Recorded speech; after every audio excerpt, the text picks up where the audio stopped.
سفیان ثوری نے خبر دی، انہیں اسماعیل بن ابی خالد نے، انہیں قیس بن ابی حازم نے، اور ان سے عبداللہ بن مسعود رضی اللہ عنہ نے بیان کیا کہ حضرت عمر رضی اللہ عنہ کے اسلام لانے کے بعد ہم لوگ ہمیشہ عزت سے رہے۔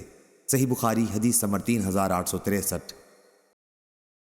عبداللہ بن وہب نے بیان کیا، کہا کہ مجھ سے عمر بن محمد نے بیان کیا، کہا مجھ کو میرے دادا زید بن عبداللہ بن عمرو نے خبر دی، ان سے ان کے والد عبداللہ بن عمر رضی اللہ عنہ نے بیان کیا کہ حضرت عمر رضی اللہ عنہ اسلام لانے کے بعد قریش سے ڈرے ہوئے گھر میں بیٹھے ہوئے تھے کہ ابو عمرو عاص بن وائل سہمی اندر آیا، ایک دھاری دھار چادر اور ریشمی کرتا پہنے ہوئے تھا۔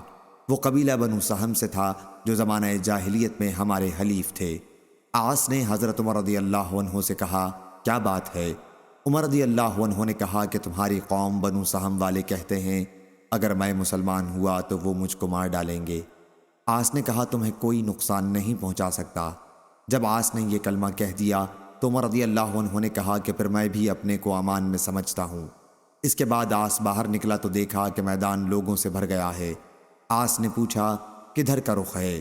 لوگوں نے کہا ہم ابن خطاب کی خبر لینے جاتے ہیں جو بے دین ہو گیا ہے۔ عاص نے کہا اسے کوئی نقصان نہیں پہنچا سکتے۔ یہ سنتے ہی لوگ لوٹ گئے۔ صحیح بخاری حدیث نمبر 3864۔ سفیان بن عینہ نے بیان کیا، کہا کہ میں نے عمرو بن دینار سے سنا، انہوں نے بیان کیا کہ عبداللہ بن عمر رضی اللہ عنہ نے کہا جب عمر رضی اللہ عنہ اسلام لائے تو لوگ ان کے گھر کے قریب جمع ہو گئے اور کہنے لگے کہ عمر بے دین ہو گیا ہے۔ میں ان دنوں بچہ تھا اور اس وقت اپنے گھر کی چھت پر چڑھا ہوا تھا۔ اچانک ایک شخص آیا جو ریشم کی قبا پہنے ہوئے تھا۔ اس شخص نے لوگوں سے کہا ٹھیک ہے عمر بے دین ہو گیا، لیکن یہ مجمع کیسا ہے؟ دیکھو میں عمر کو پناہ دے چکا ہوں۔ ابن عمر رضی اللہ عنہ نے بیان کیا کہ میں نے دیکھا کہ اس کی یہ بات سنتے ہی لوگ الگ الگ ہو گئے۔ میں نے پوچھا یہ کون صاحب تھے؟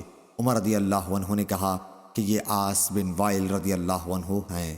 صحیح بخاری حدیث نمبر 3865۔